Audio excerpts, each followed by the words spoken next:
So here we are on Tuesday the 16th of April and a new patch with some new balances. So the two legends with balance changes are both Caustic and Gibraltar.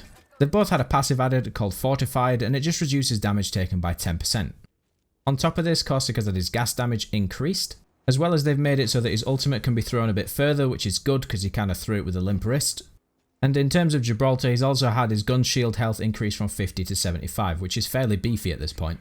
But now having a look at weapons, we've had a couple of nerfs and buffs. With the G7 Scout, the Triple Take and the Longbow DMR, they have lowered the leg shot damage reduction, as well as reduced the base weapon sway, as well as the base sway speed, which is going to make them feel a lot nicer to handle, because at the moment they do feel a bit awkward if someone's over 200 meters. Looking at individual changes, however, the Longbow has received an increase of fire rate, as well as increased magazine sizes. Some interesting changes on the Havoc as well. They've increased the base magazine size from 25 to 32, as well as making it so that the charge beam on the Select Fire version is actually 4 per shot instead of 5. They've also increased the damage at close range from 55 to 60, as well as increased the damage from range, as well as fiddling with the damage fall off a little bit as well. So I'm definitely going to be trying out the Havoc to see if it's more of a viable choice now. So this is where we get to the Wingman being nerfed. Now, I knew it was going to get nerfed in some way, but the way they've nerfed it is kind of odd. So now, instead of having a magazine base of 6, it's now 4, and the max you can get with an epic mag is 10. I am going to discuss this at some point in the video, but for now I'm just going to move on to say that the Spitfire is at its base damage reduced from 20 to 18, and the maximum rounds you can get in an epic mag are 55. And we've had a few changes to the gold weapon attachments on gold weapons. The gold Havoc now has a turbocharger as well as a 1 to 2 times variable instead of the Select Fire. The gold 301 now has a 1 to 2 variable as well, and the gold Wingman has a digital threat instead of a 1 to 2 times, which is good because the 1 to 2 times is not the best scope for a Wingman. And now just the last couple of changes that they've put in the patch notes as well. So they're actually starting an event today, and how that's going to work is that if you get in the top 5 or higher, you'll get 1 full battle pass level, and you can do that once per day up to the max level of 110. Which is kind of good because that means it's going to be a bit less of a grind and it should be fairly easy to do.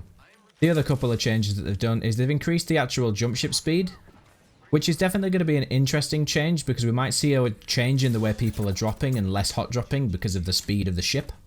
But we'll just have to wait for the patch to drop and find out. But now what I'm going to do is just kind of talk through my opinions on this patch and what I think of the changes. There are 2 changes that I don't really understand, and those are for the Wingman and the Longbow.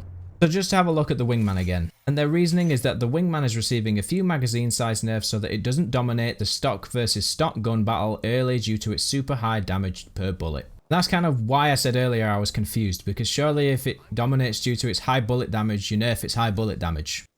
And I don't really understand their way of thinking about this, because essentially what they're saying is 4 bullets will mean really good players can't kill you, but really good players will still kill you with 2 bullets. Or if they happen to miss one of the shots, maybe 3.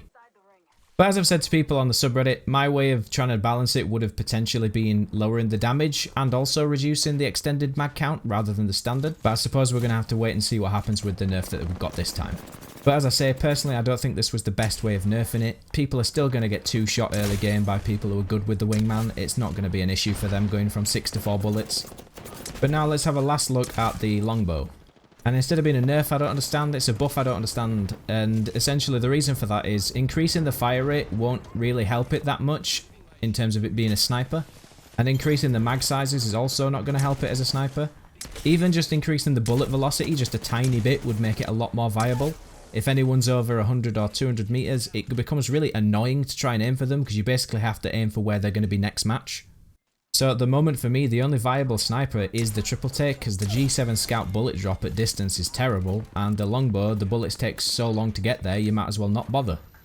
So to be honest, this is probably the only patch I've ever felt kind of confused about, but hopefully we get some answers and see what happens with it in the next few weeks. But as always, these are my thoughts and opinions, and you most likely have your own, and if you do, please put those in the comments below. But if you like this video, give it a like. If you dislike this video, then give it a dislike. And if you really like me, you can give me a subscribe. And as always, my Twitter and Twitch link will be in the description below. And I hope to see you here for the next video.